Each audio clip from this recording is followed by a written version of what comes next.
Welcome to Analytical Minds, the future of data. Hello friends, स्वागत है आपका हमारे नई वीडियो में। तो आज जो मैं आपको बताने जा रहा हूँ वो टॉपिक है डेक्स। पावर बीआई में और एक्सेल में डेक्स फंक्शन कैसे यूज़ करते हैं। आज जो मैं आपको वीडियो में पावर बीआई में डेक्स फंक्शन यूज़ करके बताऊंगा और डेक्स फंक्शन होता क्या है उसके बारे में बताऊंगा। और आने वाली नेक्स्ट वीडियो में मैं डेक्स फंक्शन एक्सेल में पावर पिवट के थ्रू कैसे यूज़ करते हैं मैं उसके बारे में बताऊंगा। तो चलिए शुरू करते हैं। सबसे पहले मैं आपको बताता हूँ कि डेक्स फंक्शन क्या होता है। डेक्स फंक्शन एक डेटा एनालिसिस एक्सप्रेशन होता है।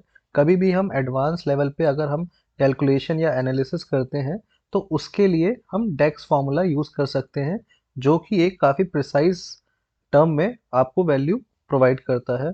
और आप किसी भी लेवल पे अगर आपको एनालिसिस करनी है तो अगर आप डेक्स में अच्छे हैं तो आपको एनालिसिस करने में काफ़ी ज़्यादा आसानी होगी। तो आइए मैं आपको स्टार्टिंग से बेसिक तरीके से कुछ फॉर्मूले से बताता हूँ कि आप डेक्स फंक्शन कैसे यूज़ कर पाएंगे। तो सबसे पहले आप देख पा रहे हैं मेरे पास एक स्क्रीन है। इसमें पहले मैं डेटा को कनेक्ट कर लेता हूँ। एक्सेल पे डेटा है मेरा, मैं एक्सेल पे डेटा कनेक्ट कर लेता हूँ। तो ये मेरा डेटा कनेक्ट हो रहा है। और जैसे कि मैंने लास्ट वीडियो में आपको बताया था कि सबसे पहले कोई भी डेटा आप अगर कैप्चर करते हैं, कनेक्ट करते हैं, तो आपको ट्रांसफॉर्म करना है डेटा।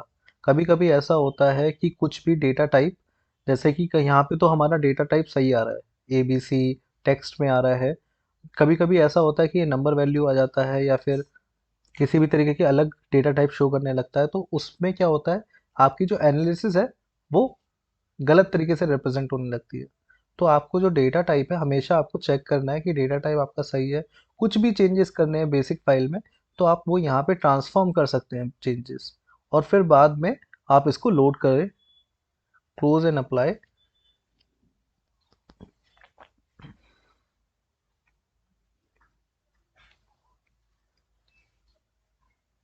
और डेक्स फंक्शन का दूसरा नाम है मेजर्स। मेजर्स भी इसको कहते हैं डेक्स फंक्शन को। कि कोई भी मेजरमेंट करना है डेटा से रिलेटेड तो आप मेजरमेंट कर सकते हैं। तो जैसे कि आप देख पा रहे हैं डेटा मेरा लोड हो चुका है यहाँ पर राइट हैंड कॉर्नर पे। अब मुझे चेक करना है कि कितने नंबर ऑफ मतलब जो डेटा था, पहले मैं आपको डेटा के एक बार वो दिखा देता हूँ कि क्या क्या डेटा है मेरे पास। अब मैं इसको काउंट कैसे करूँगा। जैसे कि मेरे पास कुछ आईडीज़ हैं, फर्स्ट नेम है, लास्ट नेम है, एम्प्लॉयज़, ईमेल आईडीज़ हैं, जेंडर है, लोकेशन है। तो ये सारा एम्प्लॉय बेसिक डेटा है। अब इसमें मुझे पहले सबसे पहले मेरे को पता करना है कि नंबर ऑफ एम्प्लॉयज़ कितने हैं। तो मुझे उसके लिए एक मेजर मैं क्रिएट करूँगा टोटल एम्प्लॉयज़ का।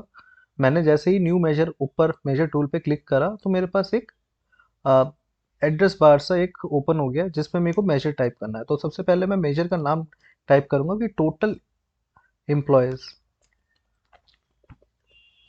और फिर मैं लिखूंगा काउंट इक्वल टू काउंट। और डेटा जो भी है मेरा उसमें से मैं, जैसे कि मैं जेंडर, ईमेल आईडी जो भी मैं काउंट कर लूँगा मेरा पास वो काउंट आ जाएगा। और मैं ब्रैकेट क्लोज करूँगा, एंटर जैसे ही मैं प्रेस करूँगा तो मेरे पास टोटल एम्प्लॉयज़ का काउंट आ जाएगा। अब ये टोटल एम्प्लॉयज़ का काउंट मैं वेरीफाई कैसे करूँगा। पहले मैं एक कार्ड जो कि विजुअलाइजेशन से मैं एक कार्ड को सिलेक्ट कर लूँगा और फिर टोटल एम्प्लॉयज़ उसमें मैं फिल कर दूंगा। और ये टोटल एम्प्लॉयज़ मेरे पास आ गए हैं, 2000 टोटल एम्प्लॉयज़ हैं मेरे पास।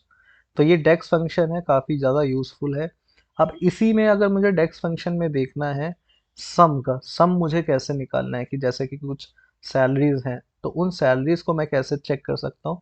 तो उसके लिए मैं न्यू मेजर पे फिर से दोबारा क्लिक करूंगा। Total salary equal to, total salary हो गया मेजर का नाम, इक्वल टू सम देखना है मुझे डेटा, और फिर मुझे चेक करना है सैलरी। जैसे ही मैं सैलरी पे करूंगा, एंटर मारूंगा, मुझे टोटल सैलरीज पता हो जाएंगे कि कितनी टोटल सैलरी 2000 एम्प्लॉयज में डिस्ट्रीब्यूट हो रही है। दोबारा से मैं कार्ड को सिलेक्ट करूंगा, टोटल सैलरी उस पर डालूंगा, 177 मिलियन जो कि है टोटल सैलरी हम लोग डिस्ट्रीब्यूट कर रहे हैं। इसको आप अलग फॉर्म में भी आप कॉल आउट कर सकते हैं, थाउजेंड्स में, ये 1000 है, कुछ भी नन भी कर सकते हैं। तो टोटल सैलरी आपको ये डिस्ट्रीब्यूट करेगा विद इन 2000 एम्प्लॉयज़ में। तो ये आज मैं आपको बेसिक आपको डेक्स फंक्शन के बारे में बताना चाहता था कि काउंट सम कैसे कर सकते हैं।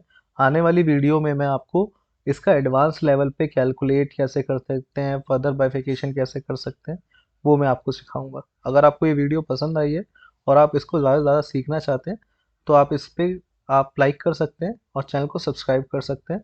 और अगर आपको कोई भी पावर बीआई से रिलेटेड इश्यूज हैं या फिर आपको कोई भी अपना एनालिसिस में प्रॉब्लम आ रही है तो आप कमेंट सेक्शन में हमसे पूछ सकते हैं। आने वाली वीडियो में सेम डेक्स फंक्शन एक्सेल में हम कैसे यूज़ करते हैं वो मैं आपको